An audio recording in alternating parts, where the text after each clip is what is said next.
क्या आपको खुद पर गुस्सा आता है जब आप डाइटिंग पर होने के बाद भी चॉकलेट खा लेते हैं? क्या आपने कभी खुद को प्रॉमिस किया है कि आप वो सब करना बंद कर देंगे जो आपके लिए अच्छा नहीं है? आप अपनी जिंदगी को बदलने की कोशिश करते हैं, लेकिन कुछ ही दिनों बाद आप कोशिश करना बंद कर देते हैं। इस बुक में आप जानेंगे कि हम वो चीजें क्यों करते हैं जो हमारे लिए सही नहीं है। आप दिमाग के उन दो हिस्सों के बारे में जानेंगे जो हमारे अंदर आपस में लड़ रहे होते हैं। हमारी बुरी हैबिट के लिए यही जिम्मेदार हैं। जब बात आती है बुरी हैबिट्स के बनने की, आप सीखेंगे कि कैसे हमारा बचपन इसमें एक अहम रोल निभाता है। आप सीखेंगे कि कैसे पावर और सेल्फ कंट्रोल की मदद से हम अपने सेल्फ डिस्क्रिप्टिव बिहेवियर पर काबू पा सकते हैं। अंत में आप उस 12 स्टेप्स प्रोग्राम को बारे में जानेंगे जो लोगों को उनकी बुरी हैबिट्स पर जीत पाने में मदद करता है। क्या आप अपने ब्रेन को रिवायर करने के लिए तैयार हैं? यदि तैयार हैं तो इस वीडियो को लास्ट तक जरूर देखना, और यदि आप हमारे चैनल पे नए आए हो तो प्लीज़ चैनल को सब्सक्राइब कर लीजिए ताकि इसी तरह की बुक समरीज आपको मिलती रहे। दो दिमाग जो एक साथ काम नहीं करते। जैसे ही आप एक और चिप्स का पैकेट खोलते हैं या एक और सिगरेट पीते हैं, आपका दिमाग आपको ये करने के लिए मना करता है। आप जानते हैं कि खुद को नुकसान पहुंचाने वाली चीजें आपको नहीं करनी है, लेकिन फिर भी आप खुद को रोक नहीं पाते। आप नहीं जानते कि आप वो सब क्यों कर रहे हैं जो आपको नुकसान पहुंचा सकता है, और आप कोशिश करते हैं कि आप ऐसा ना करें, लेकिन आप हमेशा इसमें नाकामयाब हो जाते हैं। जो चीजें हमारे लिए बुरी है उन्हें करना सेल्फ डिस्ट्रक्टिव बिहेवियर कहा जाता है, और ये हमारे दो दिमागों से आता है जो आपस में ठीक से कम्युनिकेट नहीं कर रहे हैं। हमारा एक दिमाग हमें कुछ करने को बोलता है और दूसरा कुछ और करने को। दरअसल हमारे पास एक कॉन्शियस सेल्फ है और एक ऑटोमेटिक सेल्फ है। हालांकि इन दोनों की अपनी अपनी प्रॉब्लम है। ऑटोमेटिक सेल्फ वे है जहां से हमारा सेल्फ डिस्ट्रक्टिव बिहेवियर आता है, जहां हमारे बेसिस और अजम्पशन होते हैं, यानी कि वो बातें जिन्हें हमने पहले से ही मान लिया है या उनके लिए एक राय बना ली है। यहाँ आपको अपनी पुरानी बुरी हैबिट्स भी मिल जाएगी, और साथ ही साथ वे फीलिंग्स भी जिन्हें आप बाहर नहीं लाना चाहते। दूसरी तरफ कॉन्शियस सेल्फ चीजों के बारे में सावधानी से सोचने के लिए जिम्मेदार होता है, जैसे डिसीजन लेना। कॉन्शियस सेल्फ इस बात का ध्यान रखता है कि वे जो भी डिसाइड करे उससे हमें किसी तरह का नुकसान ना हो, क्योंकि इससे बहुत ध्यान से काम करना होता है। इसलिए ये एक वक्त में एक ही चीज पर फोकस कर सकता है। जब हमारा कॉन्शियस सेल्फ बिजी होता है तो ऑटोमेटिक सेल्फ तब तक खुद से बहुत सारे बुरे डिसीजन ले चुका होता है। जब आपका कॉन्शियस सेल्फ इस बात को लेकर परेशान हो रहा होता है कि किस टॉपिक पर प्रोजेक्ट बनाएं, आपका ऑटोमेटिक सेल्फ आपको स्टडी टेबल पर रखी चॉकलेट खाने को कहता है। इन हिस्सों से डील करने का सबसे अच्छा तरीका है कि हम अपने ऑटोमेटिक सेल्फ को अपने डिसीजंस लेने के लिए ट्रेन करें। सेल्फ डिस्ट्रक्टिव बिहेवियर को रोकना उतना मुश्किल नहीं है जितना कि लगता है।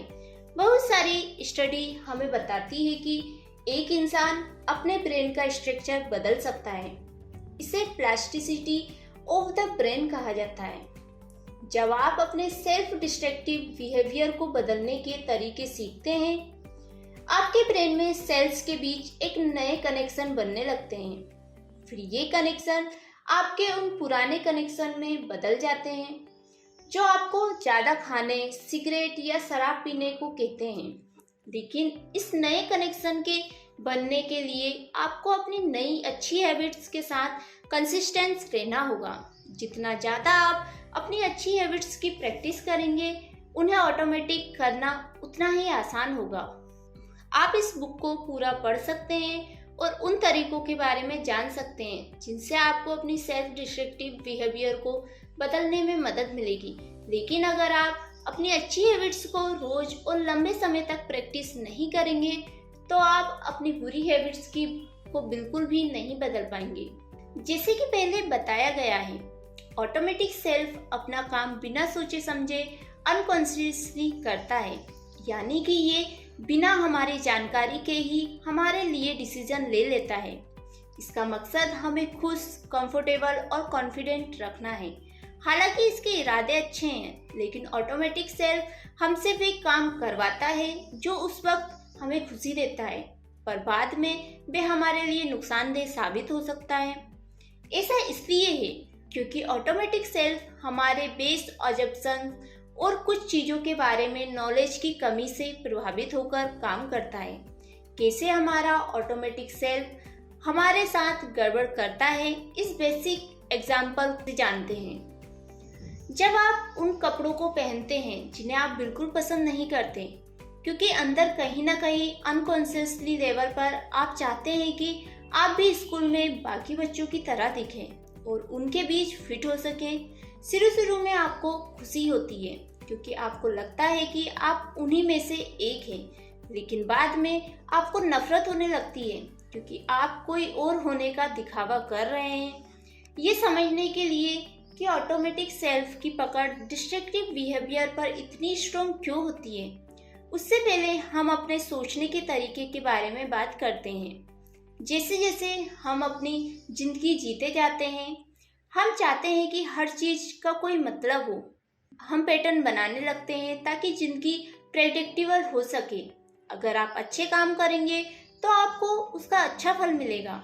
जैसे जैसे हम ज़्यादा पैटर्न्स बनाते हैं, हम उन्हें मैसेज करने के लिए एक स्ट्रक्चर बनाते हैं जिसे हम पैराडाइम कहते हैं। रियलिटी और दुनिया के बारे में हमारे सोचने का तरीका ही पैराडाइम है। जब हम बड़े हो रहे होते हैं, इसी सोच को अपनी जिंदगी में लागू करते रहते हैं। जल्दी ही ये परमानेंट और ना बदली जा सकने वाली सोच बन जाती है। हम उन लोगों से अपनी नज़दीकियां बढ़ाने लगते हैं जो हमारे सोचने के तरीके को सपोर्ट करते हैं। हम उन लोगों से दूर रहने लगते हैं जो हमारे सोचने के तरीके को चैलेंज करते हैं या उसके खिलाफ होते हैं।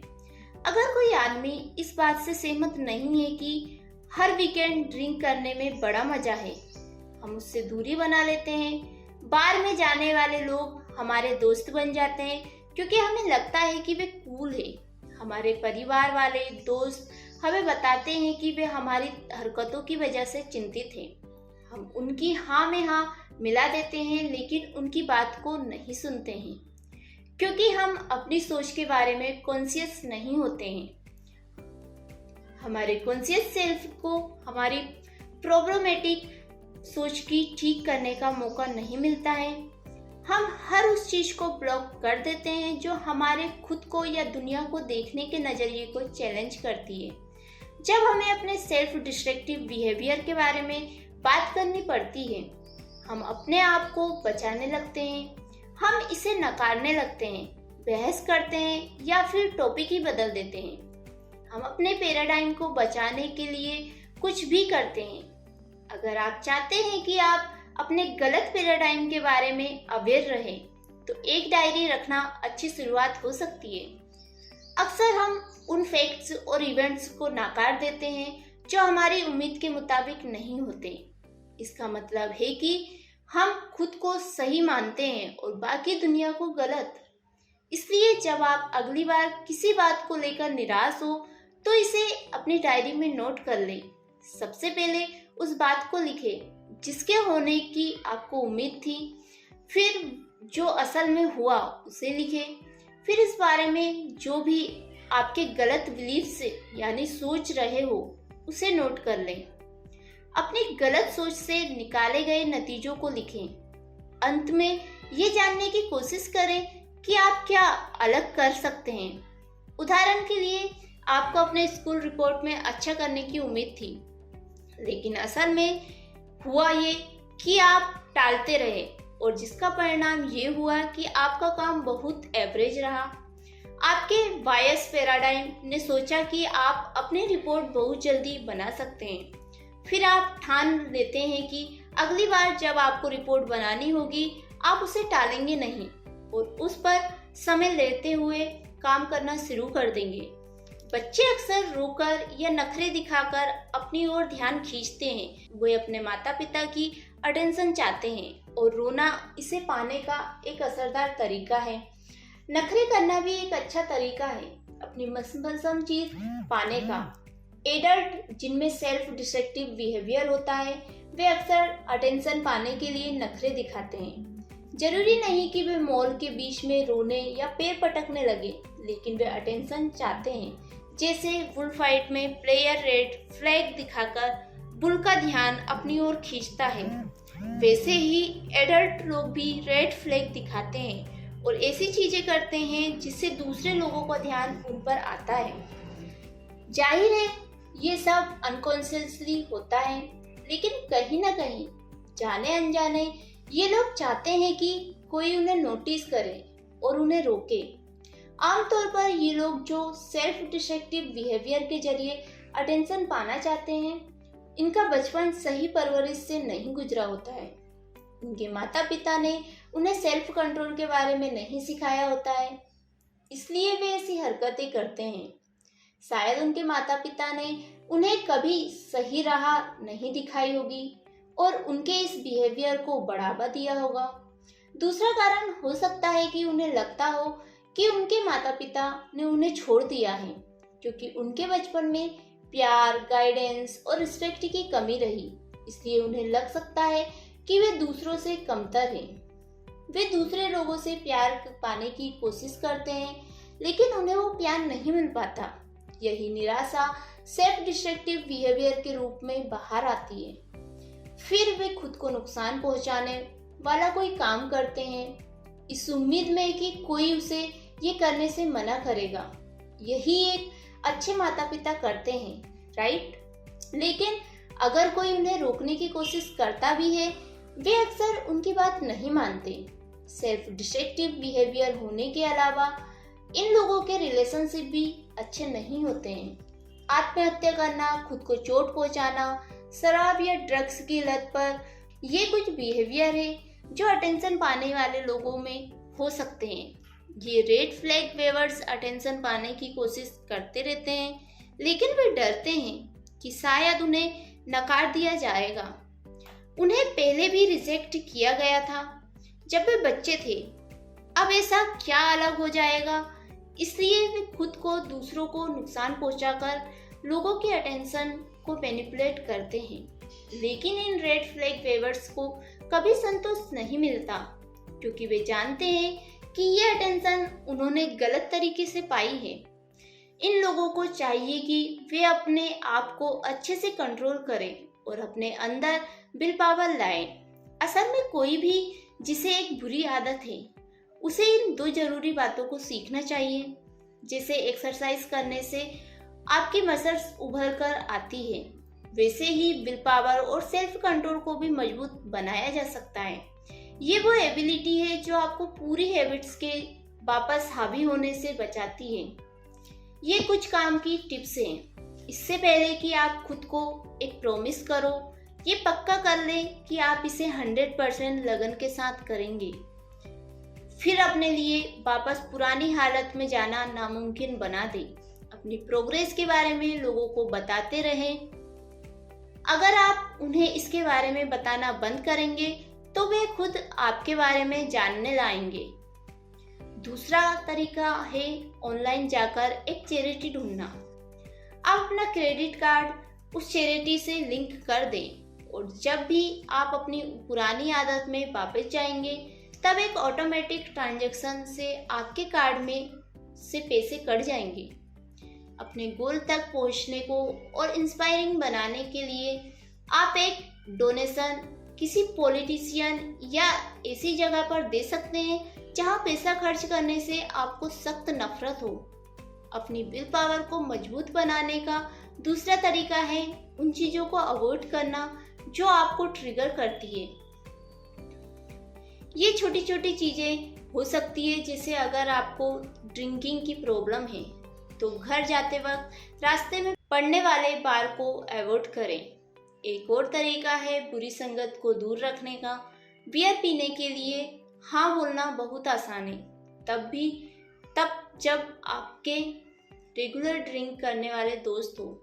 उन्हें बताएं कि आप ड्रिंक छोड़ना चाहते हैं, और अगर वे आपके इस फैसले की कद्र नहीं करते हैं तो धीरे धीरे उनसे दूर हो जाइए। जब भी आप स्मोकिंग, ड्रिंकिंग के लालच में आगे हार मानने लगे तो याद करें कि आपने कितनी प्रोग्रेस कर ली है। इस उम्मीद पर कायम रहे कि पुरानी हैबिट्स छोड़ना वक्त के साथ बहुत आसान हो जाता है।